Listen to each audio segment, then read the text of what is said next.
നമുക്കിന്നൊരു മീൻകറി ഉണ്ടാക്കിയാലോ? നല്ല കുടംപുളിയൊക്കെ ഇട്ട് വറ്റിച്ച നല്ല നാടൻ കേര മീൻകറി. ആദ്യമേ എല്ലാ സാധനങ്ങളും അരിഞ്ഞ് സെറ്റ് ചെയ്ത് വെക്കണേ. എന്നിട്ട് ചൂടായ ചട്ടിയിലേക്ക് വെളിച്ചെണ്ണ ഒഴിച്ച് കടുക് പൊട്ടിച്ചെടുക്കണം. അതിലേക്ക് ചതച്ച് വെച്ച ഇഞ്ചി, ചതച്ച് വെച്ച വെളുത്തുള്ളി, കുഞ്ഞായി അരിഞ്ഞ കുഞ്ഞുള്ളി, ഇതെല്ലാം കൂടിയിട്ട് നന്നായിട്ട് ഇളക്കിയെടുക്കുക. അതിലേക്ക് ഒരു 5-6 പച്ചമുളക് അതും കൂടെ കട്ട് ചെയ്ത് ഇടണേ. പിന്നെ കുറച്ച് വേപ്പില അതും കൂടെ നുള്ളിയിട്ട് കൊടുക്കണം. എന്നിട്ട് നന്നായിട്ട് വഴറ്റിയെടുക്കണം. ഇത് നന്നായിട്ട് മൂത്ത് വരണം.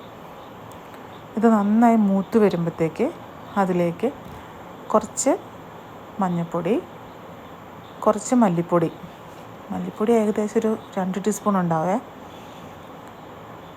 പിന്നെ കുറച്ച് കാശ്മീരി ചില്ലി. ഞങ്ങളിവിടെ കാശ്മീരി ചില്ലി മാത്രമേ യൂസ് ചെയ്യുന്നുള്ളൂ കേട്ടോ. കുറച്ചും കൂടെ എരിവൊക്കെ വേണം എന്നുള്ളവർക്ക് എരിവുള്ള മുളക് പൊടി 1 ടീസ്പൂൺ ചേർക്കാം. ഞങ്ങൾക്കിവിടെ അധികം എരിവ് വേണ്ട, അതുകൊണ്ട് കാശ്മീരി ചില്ലി മാത്രമേ ഇടുന്നുള്ളൂ. കാശ്മീരി ചില്ലിയും കൂടെ ഇട്ട് നന്നായിട്ട് വഴറ്റിയെടുക്കുക. അതിലേക്ക് കുറച്ച് ഉലുവാപ്പൊടിയും കൂടി ഇട്ട് നന്നായിട്ട് മൂപ്പിച്ചെടുക്കണം. ഈ പൊടിയുടെയൊക്കെ പച്ചമണം മാറി വരുമ്പോഴത്തേക്കും അതിലേക്ക് ഒരു മീഡിയം സൈസ് തക്കാളി മിക്സിയിലിട്ട് അരച്ച് വെച്ച പേസ്റ്റ് ഇതിലേക്ക് ഇട്ട് കൊടുക്കാം. എന്നിട്ട് ഇത് നന്നായിട്ട് വഴറ്റിയെടുക്കുക. ഈ തക്കാളിയുടെയൊക്കെ പച്ചമണം മാറി വരണം, നന്നായിട്ട് വഴറ്റി വരണം. നന്നായിട്ട് ആയി കഴിയുമ്പോഴത്തേക്കും അതിലേക്ക് തിളപ്പിച്ച് വെച്ച പുളിവെള്ളം, കുടംപുളി ഇട്ട വെള്ളവും പുളിയടക്കം ഒഴിച്ചു കൊടുക്കുക. ആക്ച്വലി ഞാൻ തിളപ്പിച്ചത് ഇച്ചിരി കുറഞ്ഞു പോയി, എനിക്ക് കുറച്ചും കൂടെ വെള്ളം വേണം. അപ്പോൾ കുറച്ച് വെള്ളം ആഡ് ചെയ്ത് കൊടുക്കുക, കുറച്ച് ഉപ്പും കൂടെ ആഡ് ചെയ്ത് കൊടുക്കുക. ഇനി ഇത് നന്നായിട്ട് തിളച്ച് വരണം.